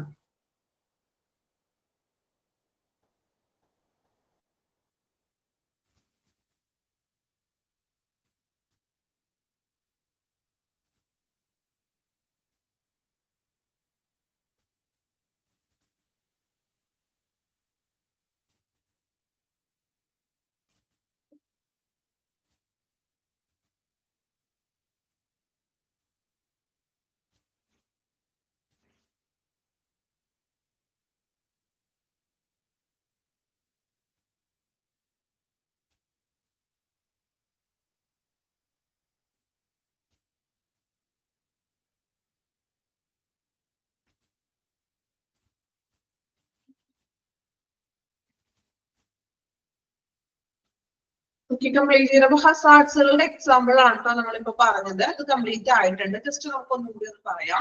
എക്സാമ്പിൾ ഓഫ് ജോബ് ഹസാർഡ്സ് ആണ് നോക്കിയത്. Chemical hazards, biological hazards, then അതിന്റെ പ്രിവെന്റേഷൻസ്, ഫിസിക്കൽ ഹസാർഡ്സ്, then എർഗോണമിക് ഹസാർഡ്സ്. 4 ഹസാർഡ്സുകളും അതിന്റെ പ്രിവെന്റേഷൻസ് ആണ് നമ്മൾ നോക്കിയത്. then ഇനി നെക്സ്റ്റ് ആ ഒരു സെക്ഷൻ കംപ്ലീറ്റ് ആയിട്ടുണ്ട്. ഇനി വരുന്നത് responsibility of management in safety program. Safety പ്രോഗ്രാമിലെ മാനേജ്മെന്റിന്റെ റെസ്പോൺസിബിലിറ്റി ഇതൊക്കെയാണ് നോക്കാം. Management commitment and employees involvement. അതല്ലേ സൈഡിൽ നോട്ട് ചെയ്ത് വെച്ചേക്കൂ. Responsibility of management in safety programme. Question പോലെ തന്നെയാണ് കിടക്കുന്നത്. Management commitment and employee involvement. മാനേജ്മെന്റിന്റെ ആ ഒരു കമ്മിറ്റ്മെന്റ് ഉണ്ടായിരിക്കണം. അതുപോലെ തന്നെ ജീവനക്കാരുടെ പങ്കാളിത്തം വേണം. then work site analysis അല്ലെ, വർക്ക് സൈറ്റ് ഒക്കെ നോക്കാം. അതുപോലെ തന്നെ എന്താണ് ഹസാർഡ് പ്രിവെന്റേഷൻ ആൻഡ് കൺട്രോൾ. അപകടങ്ങളൊക്കെ കൺട്രോൾ ചെയ്യണം, അതിനെ പ്രിവെന്റ് ചെയ്യാം. സേഫ്റ്റി ആൻഡ് ഹെൽത്തി ട്രെയിനിങ്സുകൾ കൊടുക്കുക. നമ്മൾ പറഞ്ഞില്ല എർഗോണമിക്കിലേക്ക് ആണെങ്കിൽ പ്രോപ്പർ ആയിട്ട് എക്യുപ്മെന്റ്സുകൾ എങ്ങനെ വെക്കണം, എങ്ങനെ യൂസ് ചെയ്യണം എന്നുള്ള ഒരു ട്രെയിനിങ്സ് ഒക്കെ നമുക്ക് കൊടുക്കുക. ഓക്കെ, ഇത്രയുമാണ് responsibilities of management in safety program പറയുന്നത്. ഓക്കെ, വായിച്ചു നോക്കാം കേട്ടോ. 4 പോയിന്റ് ഒന്ന് വായിച്ചു നോക്കാം. സൈഡിൽ ഒന്ന് നോട്ട് ചെയ്ത് വെച്ചേക്കൂ.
വായിച്ചു കഴിഞ്ഞോ 4 പോയിന്റ്സ് ഉള്ള? Okay, next one Hazard communication. എന്താണ് ഹസാർഡ് കമ്മ്യൂണിക്കേഷൻ എന്ന് നോക്കാം. The purpose of this section is to ensure that the hazards of all chemical produced or imported are evaluated and that information concerning their hazard is transmitted to employers and employees. എന്താണ് പറയുന്നത്? Hazard communication എന്ന് പറഞ്ഞിട്ടുണ്ടെങ്കിൽ chemical produced, അതായത് നമ്മൾ ഓരോ രാസവസ്തുക്കൾ produce ചെയ്യുന്ന chemical വസ്തുക്കൾ അല്ലെ, രാസവസ്തുക്കളുടെ നമ്മൾ അപകട സാധ്യത അതിന്റെ റിസ്ക് വിലയിരുത്തണം. ഇമ്പോർട്ടഡ് ഇവാലുവേറ്റഡ് കെമിക്കൽസിന്റെ റിസ്കുകൾ ഹസാർഡ്സിനെ വിലയിരുത്തണം. and that information concerning their hazards is transmitted to employers and employee. അപകട സാധ്യതകളെ കുറിച്ച് വിലയിരുത്തിക്കൊണ്ട് അപകടങ്ങളെ കുറിച്ചുള്ള വിവരങ്ങൾ നമ്മൾ തൊഴിലുടമകൾക്കും എംപ്ലോയേഴ്സിനും കൈമാറണം. ഇങ്ങനെ അപകട സാധ്യതകളുണ്ട്, സോ നമ്മളവിടെ വെൽ പ്രൊട്ടക്ഷൻ എടുക്കണം എന്നുള്ളത് നമ്മൾ എന്ത് ചെയ്യുക, കൈമാറണം. This transmission of information is fulfilled by means of comprehensive hazard communication program, which include container labeling and other forms of warning, material safety data sheets and employee training. So, നമ്മൾ ഇങ്ങനെ ഒരു Hazard communication programme പലതരത്തിലും ചെയ്യാറുണ്ട്. അതായത് ഇപ്പോൾ container ആയിട്ടുള്ള colour code വെച്ചിട്ടുള്ള labelling കൊണ്ടുവരാം, വാർണിംഗ് സൈൻസ് വെക്കണം, material safety data sheet MSDS കേട്ടിട്ടുണ്ടോ, പഠിച്ചിട്ടുണ്ടോ എവിടെയെങ്കിലും? MSDS എന്നൊക്കെ പറഞ്ഞിട്ട് പഠിച്ചിട്ടുണ്ടോ, ഓർക്കുന്നുണ്ടോ? മെഡിക്കൽ ഗ്യാസിനകത്ത് പഠിച്ചത് ഓർക്കുന്നുണ്ടോ? മെറ്റീരിയൽ ഡാറ്റ ഷീറ്റ് ആരെങ്കിലും ഓർക്കുന്നുണ്ടോ? മെഡിക്കൽ ഗ്യാസ് എന്ന് പറഞ്ഞ ചാപ്റ്ററിലെ നമ്മൾ പഠിച്ചിട്ടുണ്ട്. മെറ്റീരിയൽ ഡാറ്റ ഷീറ്റ് ഒക്കെ ഉപയോഗിച്ചുകൊണ്ട് കൃത്യമായിട്ട് അത് ഹാൻഡിൽ ചെയ്യണം, അല്ലെ? അപ്പൊ ഇങ്ങനെയുള്ള കാര്യങ്ങളാണ് ഇവിടെ പറയുന്നത്. അപ്പൊ എന്തൊക്കെയാണ് ഇനി നമ്മൾ നോക്കുന്നത് കേട്ടോ. List of Hazard materials. Material safety data sheet എനിക്ക് തോന്നുന്നു വേറെ ചാപ്റ്ററുകളിലും പഠിച്ചിട്ടുണ്ട് കേട്ടോ. എനിക്ക് പെട്ടെന്ന് ഓർമ്മ വന്നത് നമ്മള് മെഡിക്കൽ ഗ്യാസിൽ പഠിച്ചിട്ടുണ്ട്, അതാണ് എനിക്ക് പെട്ടെന്ന് ഓർമ്മ വന്നത്. ഓക്കെ, അപ്പോ ഇനി താഴെ തന്നിരിക്കുന്നത് നോക്കാം. List of Hazard materials. എന്തൊക്കെയാണ് ഹസാർഡ് മെറ്റീരിയൽസിന്റെ ലിസ്റ്റുകൾ എന്നൊക്കെ കൊടുക്കണം. ആൽക്കഹോൾ, സ്പിരിറ്റ്, ഈതർ എന്ന് പറഞ്ഞിട്ടുണ്ടെങ്കിൽ എന്താണ്, അതായത് നമുക്ക് ബോധം പോകാനൊക്കെ ചാൻസ് ഉണ്ട് അവസാനം മണത്തിട്ടുണ്ടെങ്കിൽ. അതുപോലെ ആസിഡ് ഹൈപ്പോക്ലോറൈഡ് സൊല്യൂഷൻസ്, അതുപോലെ ഡിസിൻഫെക്റ്റൻസ്, ക്ലീനിങ് ഏജൻസ്, ഇതൊക്കെയാണ് ഹസാർഡ് മെറ്റീരിയൽസ് എന്ന് പറയുന്നത്. Then container labeling. All the drugs, spirits, solutions, cleaning agents are labeled and kept at the appropriate place. അതൊക്കെ ലേബിൾ ചെയ്തിട്ട് അതിന്റെ പേരൊക്കെ ലേബിൾ ചെയ്ത് പുറമെ എഴുതാൻ വേണം. അത് എല്ലായിടത്തും കൊണ്ട് വെക്കാൻ പാടില്ല. അത് അപ്രോപ്രിയേറ്റ് ആയിട്ടുള്ള സേഫ് ആയിട്ടുള്ള പ്ലേസിൽ മാത്രം സൂക്ഷിക്കുക. Then warning labels. Symbols are put on the warning about hazardous material. These are given below. Okay, നമ്മള് ഹസാർഡ് മെറ്റീരിയൽസിന്റെ വാർണിംഗ് സൈൻ ബോർഡ്സിലൊക്കെ വെക്കാം. ഇപ്പൊ ഹോസ്പിറ്റലിൽ ആണെങ്കിൽ നമ്മൾ പഠിച്ചിട്ടുണ്ട്. ഇപ്പൊ റേഡിയേഷന്റെ ഒക്കെ ആണെങ്കിൽ നമ്മൾ റേഡിയേഷൻ ഒക്കെ പറഞ്ഞിട്ട് ബോർഡ് വെക്കും, അല്ലെ? അങ്ങനെ ഓരോ ഡിപ്പാർട്ട്മെന്റിലും ഐസൊലേറ്റഡ് ആയിട്ടുള്ളതോ അല്ലെങ്കിൽ എന്താ പറയാ ബയോമെഡിക്കൽ മാലിന്യങ്ങളൊക്കെ ആണെങ്കിൽ നമ്മൾ അതിന്റെ സൈൻ ബോർഡ്സുകളൊക്കെ വെക്കണം. അപ്പൊ അതൊക്കെ ഒരു പ്രൊട്ടക്ഷന് വേണ്ടിയിട്ടാണ്.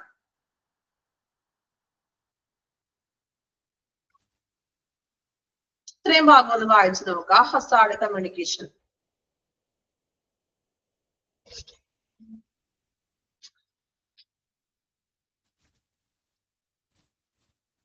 ഇത് വളരെ കുറച്ച് ഭാഗം മാത്രമുള്ള ഈ ഒരു ചാപ്റ്റർ കംപ്ലീറ്റ് ചെയ്യാൻ കേട്ടോ. മേ ബി ഒരു ക്ലാസ് വേണ്ടി വരില്ല, ഒരു ചെറിയ ചെറിയ പോയിന്റ്സുകളാണ് വരുന്നത്.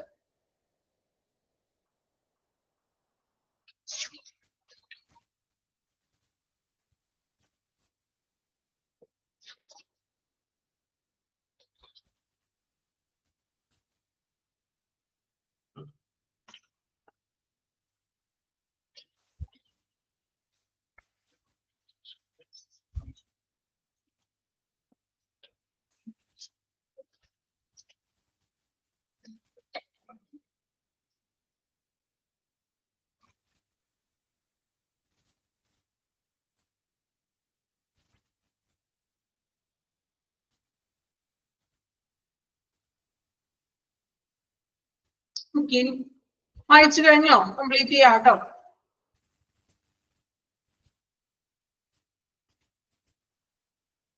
Then material safety data sheet MSDS നോക്കാം. It is intended to provide workers and emergency personnel with the procedures for handling or working with that substances in safe manner and includes information such as physical data storage, disposal, protective equipment and spill handling procedures. എന്താണ് പറയുന്നത്? അതായത് safe ആയിട്ട് സുരക്ഷിതമായിട്ടുള്ള രീതിയിൽ ഒരു സബ്സ്റ്റൻസിനെ കൈകാര്യം ചെയ്യുന്നതിനും അല്ലെങ്കിൽ പ്രവർത്തിക്കുന്നതിനായിട്ടുള്ള കുറെ പ്രൊസീജിയേഴ്സും കാര്യങ്ങളൊക്കെ പറയുക, നടപടിക്രമങ്ങൾ എങ്ങനെ അത് ഹാൻഡിൽ ചെയ്യണം. ഇപ്പൊ നമ്മൾ പറഞ്ഞ മെഡിക്കൽ ഗ്യാസ് ആണെങ്കിൽ അതെങ്ങനെ ഹാൻഡിൽ ചെയ്യണം, പ്രോപ്പർ ആയിട്ടുള്ള യൂസ് എങ്ങനെയാണ്. സോ ഏതൊരു സബ്സ്റ്റൻസ് ആയിക്കൊള്ളട്ടെ അത് സേഫ് ആയിട്ട് റിസ്ക് ഒന്നും വരാത്ത രീതിയിൽ സേഫ് ആയിട്ട് അതിനെ നമ്മൾ ചെയ്യാനായിട്ടുള്ള പ്രവർത്തിക്കുന്നത്, നമ്മൾ അതിനെ ഹാൻഡിൽ ചെയ്യാനായിട്ടുള്ള നടപടിക്രമങ്ങളൊക്കെ എഴുതി തയ്യാറാക്കുന്നതാണ് ഈ മെറ്റീരിയൽ സേഫ്റ്റി ഡാറ്റ ഷീറ്റ് എന്ന് പറയുന്നത്. Then information such physical data, അതുപോലെ തന്നെ അതിൽ ഇൻക്ലൂഡ് ചെയ്യുന്നത് ഫിസിക്കൽ ഡാറ്റ സ്റ്റോറേജ്, എങ്ങനെയൊക്കെയാണ് അതിന്റെ സംഭവങ്ങളൊക്കെ മീൻസ് ഉപയോഗിക്കേണ്ട കാര്യങ്ങളൊക്കെ വിവരങ്ങളൊക്കെ എഴുതി രേഖപ്പെടുത്തണം. അതുപോലെ തന്നെ ഡിസ്പോസൽ മെത്തേഡ് എങ്ങനെയായിരിക്കണം, ഇനി പ്രൊട്ടക്റ്റീവ് എക്യുപ്മെന്റിന് വേണ്ടിയിട്ട് നമ്മൾ ധരിക്കേണ്ടത് എന്തൊക്കെയാണ്, ദെൻ സ്പിൽ ഹാൻഡ്ലിങ്, അതിന് സ്പിൽ ആയിട്ടുണ്ടെങ്കിൽ അത് ഹാൻഡിൽ ചെയ്യേണ്ട പ്രൊസീജിയേഴ്സ്, സോർട്ട്സേക്ക് വരുമ്പോൾ നമ്മൾ എങ്ങനെ അത് ഹാൻഡിൽ ചെയ്യണം, ഇത്രയും കാര്യങ്ങളൊക്കെ നമ്മുടെ മെറ്റീരിയൽ സേഫ്റ്റി ഡാറ്റ ഷീറ്റിൽ ഉണ്ടായിരിക്കണം. ഓക്കെ, then അടുത്തത് കൂടി ഒന്ന് വായിച്ചത് കംപ്ലീറ്റ് ചെയ്യാം കേട്ടോ. ചെറിയ പോയിന്റ്സുകളാണ്. Employee training. The induction program, which is organized for new employees, consists of all the hazardous communication procedures. ഇപ്പോ ഒരു സ്ഥാപനത്തിൽ വരുന്ന പുതിയ എംപ്ലോയീസ് ഒക്കെ വരുമ്പോൾ നമുക്ക് അവർക്ക് വേണ്ടിയിട്ട് ട്രെയിനിങ് പ്രോഗ്രാംസുകൾ ചെയ്യും അല്ലെ. ഇപ്പൊ നമ്മള് ആദ്യമായിട്ടൊരു ജോലിയിൽ നിങ്ങൾ പ്രവേശിക്കുമ്പോൾ ചിലപ്പോൾ 3 months ട്രെയിനിങ് ആയിരിക്കും അവർ തരുന്നത്, ആണോ? ട്രെയിനിങ് എന്ന് പറഞ്ഞാൽ എന്താണ്, എങ്ങനെ നമ്മൾ ചെയ്യണം, എങ്ങനെയാ വർക്ക് ചെയ്യേണ്ടത് എന്നുള്ള കാര്യങ്ങളെ കുറിച്ചുള്ള ട്രെയിനിങ് കൊടുക്കുകയാണ്. സോ ഇവിടെ നമ്മൾ ട്രെയിനിങ് പ്രോഗ്രാംസിൽ ഹസാർഡ്സ് കമ്മ്യൂണിക്കേഷൻസിനെ കുറിച്ച് പറയണം. ഈ അപകട സാധ്യതകൾ നമുക്ക് എങ്ങനെ പ്രിവെന്റ് ചെയ്യാം എന്നുള്ള രീതിയിലുള്ള ഹസാർഡ് കമ്മ്യൂണിക്കേഷനും ട്രെയിനിങ്ങിന്റെ ഭാഗത്ത് ട്രെയിനിങ് കൊടുക്കുമ്പോൾ നമ്മൾ നൽകിയിരിക്കും. Then hazards waste. Hazards waste is generated at a hospital by blood spill, human infective parts, then infective waste generated from wards, OP, etc. Hazard waste എന്ന് പറഞ്ഞിട്ടുണ്ടെങ്കിൽ അപകടകരമായിട്ടുള്ള വേസ്റ്റുകൾ അല്ലെ, ഹോസ്പിറ്റലിനെ സംബന്ധിച്ച് ഓപ്പറേഷൻ തിയേറ്റർ വാർഡിൽ നിന്നൊക്കെ വരുന്ന മനുഷ്യന്റെ ഇൻഫെക്റ്റഡ് ആയിട്ടുള്ള ബോഡി പാർട്സുകൾ വരാം, അല്ലെങ്കിൽ ഇൻഫെക്റ്റഡ് ആയിട്ടുള്ള ബ്ലഡ്, യൂറിൻ, അങ്ങനെയുള്ള ഇൻഫെക്ഷൻ ആയിട്ടുള്ള വസ്തുക്കളിൽ നിന്നൊക്കെയാണ് കൂടുതലായിട്ടും ജനറേറ്റ് ചെയ്യുന്നത്. ഇപ്പൊ ഇതിൽ നിന്നൊക്കെയാണ് ഈ ഇൻഫെക്ഷനും ഹസാർഡ് നമുക്ക് എന്താ പറയാ അസുഖങ്ങൾ വരാൻ ചാൻസ് ഉണ്ട് അല്ലെ. അപ്പോ നമ്മൾ കൃത്യമായിട്ടുള്ള പേഴ്സണൽ പ്രൊട്ടക്റ്റീവ് ഒക്കെ ധരിച്ചിരിക്കണം. Then prevention, എങ്ങനെയാ പ്രിവെന്റ് ചെയ്യാം? Biomedical waste management rules are followed to prevent hazards from biomedical waste. Biomedical മാലിന്യങ്ങളൊക്കെ ഹാൻഡിൽ ചെയ്യുമ്പോൾ അവരൊക്കെ തന്നിരിക്കുന്ന ബയോമെഡിക്കൽ റൂൾസ് കൃത്യമായിട്ടും നമ്മൾ പാലിച്ചിരിക്കണം. നമ്മളൊരു ടേബിളൊക്കെ പഠിച്ചു, ഓർമ്മയുണ്ടോ? കാറ്റഗറി ഒക്കെ തിരിച്ചിട്ട് ഓരോ കാറ്റഗറിയിലെ കാറ്റഗറി നമ്പർ 1 അനാട്ടോമിക്കൽ എന്നൊക്കെ പറഞ്ഞ് പഠിച്ചത് ഓർമ്മയുണ്ടോ? യെല്ലോ കളറിൽ കണ്ടെയ്നറിൽ നിക്ഷേപിക്കുക. കാറ്റഗറി 5 ഡിസ്കാർഡഡ് മെഡിസിൻ എന്നൊക്കെ പറഞ്ഞ് ഒരു 10 കാറ്റഗറി നമ്മൾ പഠിച്ചിട്ടുണ്ട്. സോ കൃത്യമായിട്ടും ആ ഒരു ബയോമെഡിക്കൽ വേസ്റ്റ് മാനേജ്മെന്റ് റൂൾസ് അനുസരിച്ച് വേണം നമ്മൾ ഈ വേസ്റ്റ് മാലിന്യങ്ങൾ ഹാൻഡിൽ ചെയ്യുവാൻ. ഓക്കെ, പ്രോപ്പർ ആയിട്ടുള്ള രീതിയിൽ ഹാൻഡിൽ ചെയ്യണം. അതുപോലെ തന്നെ ഡിസ്പോസൽ മെത്തേഡ് പറഞ്ഞിട്ടുണ്ട്. ഓരോ കാറ്റഗറിക്കും എങ്ങനെയാണ് നമ്മൾ ഡിസ്പോസൽ ചെയ്യേണ്ടത് അതും കൃത്യമായിട്ട് പറഞ്ഞിട്ടുണ്ട് അല്ലെ. അപ്പൊ ആ കൃത്യമായിട്ടുള്ള ഡിസ്പോസൽ മെത്തേഡ്സ് ഉപയോഗിക്കുക. വായിച്ചു നോക്കാം കേട്ടോ. അത്രയും ഭാഗം ഒന്ന് വായിക്കാം. ഒരുമിച്ചുള്ളതായതുകൊണ്ടാണ് ഞാൻ കൂടുതലായിട്ട് വായിച്ചത്. ഹസാർഡ് കമ്മ്യൂണിക്കേഷൻ തുടങ്ങിയാണോ വായിക്കേണ്ടത്? വായിച്ചു നോക്കാം കേട്ടോ.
ചെറിയ പോയിന്റ്സുകളാണ് കേട്ടോ, മനസ്സിലാക്കി വായിക്കാം.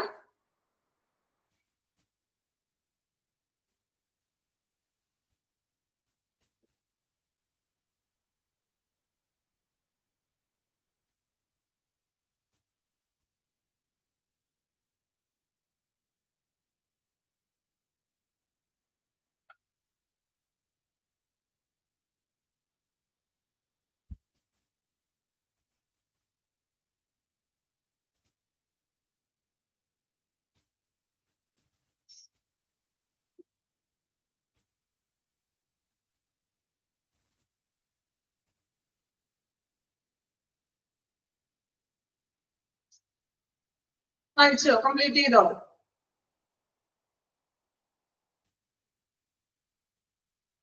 Then next വരുന്നത് ഡിസാസ്റ്റർ പ്ലാനിങ്. അതായത് ഡിസാസ്റ്റർ ആൻഡ് ഫയർ എക്സിറ്റ് പ്ലാനിനെ കുറിച്ചാണ്.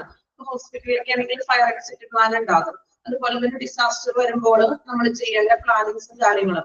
ഡിസാസ്റ്റർ എന്ന് പറയുന്ന ചാപ്റ്ററിൽ നമ്മൾ ഡീറ്റെയിൽ ആയിട്ട് പഠിച്ചിട്ടുണ്ട്. അതുകൊണ്ട് തന്നെ ഇതില് കൂടുതലായിട്ടൊന്നും ഇല്ല. പിന്നെ ഒരു ഡിസാസ്റ്റർ എന്ന് പറഞ്ഞൊരു ചാപ്റ്റർ വരുന്നുണ്ടല്ലോ. സോ ഇപ്പൊ ഡിസാസ്റ്റർ നമ്മൾ ആ സമയത്ത് ചെയ്യേണ്ട പ്ലാനിങ്സുകൾ, അതുപോലെ തന്നെ ഫയർ എക്സിറ്റ് പ്ലാൻസുകൾ, അതായത് തീപിടുത്തൊക്കെ വരുമ്പോൾ നമ്മൾ ചെയ്യേണ്ട ഫയർ എക്സിറ്റ് പ്ലാൻ. ഇനി ചെറിയൊരു പോയിന്റ് മാത്രമേ ഉള്ളൂ ഈ ഒരു ചാപ്റ്റർ കംപ്ലീറ്റ് ചെയ്യാനായിട്ട്. റിസ്ക് മാനേജ്മെന്റ് കൂടി ഒന്ന് പറയാം. ഓക്കെ, കംപ്ലീറ്റ് ചെയ്യാൻ പറ്റുവാണെങ്കിൽ നമുക്ക് ചെയ്യാം. ഒരുപാട് ധൃതി പിടിച്ച് ഞാൻ എടുക്കുന്നില്ല. നോക്കാം. റിസ്ക് മാനേജ്മെന്റ് ഇതും കൂടി നമുക്ക് കംപ്ലീറ്റ് ചെയ്യാനുള്ള ടൈം ഉണ്ട്. പിന്നെ കുറച്ച് പോയിന്റ്സുകളാണ്, അത് അടുത്ത ക്ലാസ്സിലാണെങ്കിൽ നമുക്ക് പറയാം.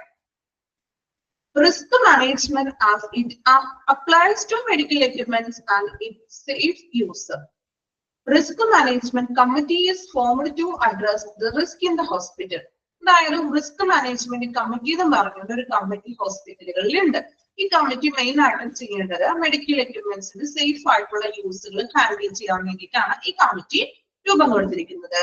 The committee analyzes the risk incidents in the hospital and implement safe practices. ഹോസ്പിറ്റലിൽ സംഭവിക്കുന്ന റിസ്കുകളൊക്കെ എന്ത് ചെയ്യുക, അനലൈസ് ചെയ്യണം. അതുപോലെ തന്നെ എന്താണ്, ഇൻസിഡൻസുകളൊക്കെ തടയാനായിട്ടുള്ള സുരക്ഷിതമായിട്ടുള്ള മാർഗങ്ങൾ നടപ്പാക്കുകയും ചെയ്യണം. ഓക്കെ, ലാസ്റ്റത്തെ ഇതും കൂടി എടുക്കാലോ. ഇത് കഴിഞ്ഞ ചാപ്റ്റർ കംപ്ലീറ്റ് ആയി. ഇനി ഇത് കുറച്ച് ബാക്കി വെക്കേണ്ട ആവശ്യമില്ലല്ലോ. കണ്ടിന്യൂ ചെയ്തോട്ടെ. ഓക്കെ ആണോ? പഠിച്ച് ബോറായോ? ഇത് കൂടിയുള്ളൂ. നമുക്ക് അടുത്ത ക്ലാസ്സിൽ പുതിയ ചാപ്റ്റർ സ്റ്റാർട്ട് ചെയ്യാം. ജസ്റ്റ് പോയിന്റ്സുകൾ മാത്രമേ ഉള്ളൂ കേട്ടോ. Special safety measures for patients. അതായത് പേഷ്യൻസിന് വേണ്ടിയിട്ടുള്ള രോഗിയുടെ പേഷ്യൻസിനൊക്കെ വേണ്ടിയിട്ടുള്ള സുരക്ഷയ്ക്കായിട്ട് നമ്മൾ ചെയ്യേണ്ട കാര്യങ്ങൾ. For the safety to patients and their relatives. പേഷ്യൻസിന് പേഷ്യന്റിന്റെ relatives means bystander family. Hospital follows the following safety measures. Safety belts and railing footbeds and wheelchairs. അല്ലെ, അതായത് സേഫ്റ്റി ബെൽറ്റ്സ്. ഇപ്പൊ വീൽ ചെയറിനും ബെഡ്സിനൊക്കെ ആണെങ്കിലും സേഫ് ആയിട്ടുള്ള, നമ്മൾ വീഴാതെയുള്ള റെയിലിങ്സ് ഉണ്ടായിരിക്കണം. അതുപോലെ തന്നെ ബെൽറ്റ് ഒക്കെ സേഫ് ആയിരിക്കണം വീൽ ചെയറിൽ കൊണ്ടുപോകുമ്പോൾ. Special attention to disabled and elderly patients. Elderly ആയിട്ടുള്ള കുറച്ച് പ്രായമുള്ള പേഷ്യൻസിനൊക്കെ ആണെങ്കിൽ നമ്മൾ കുറച്ച് കെയർ അറ്റൻഷൻ കൊടുക്കുക. അതുപോലെ തന്നെ ഡിസേബിൾഡ് ആയിട്ടുള്ള വ്യക്തികളൊക്കെ ഉണ്ടാവുമല്ലോ, അവർക്ക് നമ്മൾ എന്ത് ചെയ്യണം, കുറച്ചും കൂടി സ്പെഷ്യൽ ആയിട്ടുള്ള അറ്റൻഷൻ കൊടുക്കുക. Call bells in private rooms. Private റൂംസുകളിൽ കോൾ ബെൽസ് വേണം. അതായത് പെട്ടെന്ന് നമ്മൾ എമർജൻസി ആയിട്ട് വിളിക്കാനായിട്ടുള്ള സ്വിച്ചസ് ബെൽസ് ഉണ്ടായിരിക്കണം. Universal precautions in HIV positive and communicable diseases patient. ഇതുപോലെ HIV പോസിറ്റീവ് ആയിട്ടുള്ള പേഷ്യൻസുകളോ അല്ലെങ്കിൽ മറ്റ് കമ്മ്യൂണിക്കബിൾ ഡിസീസസ് ആയിട്ടുള്ള പേഷ്യൻസുകളൊക്കെ ഉണ്ടെങ്കിൽ അവർക്ക് ഒരു പ്രിക്കോഷൻസ് ഒക്കെ എടുക്കണം. മറ്റുള്ളവർക്ക് അതുപോലെ തന്നെ ഐസൊലേഷൻ ഒക്കെ ആക്കുകയാണ്. Safe transportation of patient by following safe techniques. ഇതുപോലെ ടെക്നിക്സുകളൊക്കെ ഉപയോഗിക്കുമ്പോൾ പ്രൊട്ടക്ഷൻ വേണം, ട്രാൻസ്പോർട്ടേഷനും വരും. Social science board at various places. ഓരോ പ്ലേസസിലും സൈൻ ബോർഡ്സുകൾ വെക്കുക. Patient education for their safety. അവരുടെ സുരക്ഷയ്ക്ക് വേണ്ടിയിട്ട് നമ്മൾ എഡ്യൂക്കേഷൻ ചെയ്യണം. എങ്ങനെയാണ് ഇപ്പൊ മെഡിസിൻസിന്റെ കാര്യങ്ങളാണെങ്കിലും നമ്മുടെ ട്രീറ്റ്മെന്റ്സിന്റെ കാര്യങ്ങളൊക്കെ ആണെങ്കിലും അവരെ പഠിപ്പിച്ചു കൊടുക്കുക. ഓക്കെ, ഇത്രയുമാണ് പേഷ്യന്റിന്റെ സേഫ്റ്റിക്ക് വേണ്ടി പറയുന്ന കാര്യങ്ങൾ. ഒന്ന് വായിച്ചു നോക്കുക കേട്ടോ. പോയിന്റ്സുകളാണ്.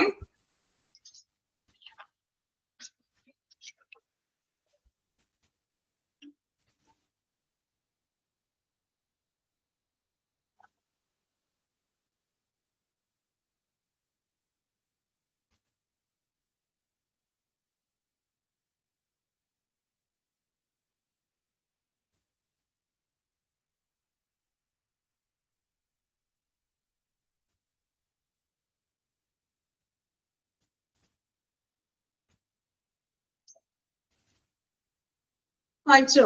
നമ്മളുടെ ഹോസ്പിറ്റൽ അഡ്മിനിസ്ട്രേഷൻ എന്ന് പറഞ്ഞൊരു ചാപ്റ്റർ കംപ്ലീറ്റ് ചെയ്തിട്ടുണ്ട്. അപ്പോ അത്യാവശ്യം പോയിന്റ്സുകളൊക്കെ പഠിക്കാനുണ്ട്. ഇല്ലാന്നല്ല, ഒരുപാട് നമ്മള് ഇന്റർവ്യൂസ്, ബഡ്ജറ്റ്, അങ്ങനെ കുറെ കാര്യങ്ങൾ, പുതിയ ടേംസുകളൊക്കെ നമ്മൾ പഠിച്ചു. ദെൻ ഇനിയും പഠിക്കാനുണ്ട്. മോക്ക് ടെസ്റ്റുകളൊക്കെ അറ്റൻഡ് ചെയ്തത് അനുസരിച്ചിട്ട് നിങ്ങൾ പഠിക്കുകയും വേണം കേട്ടോ.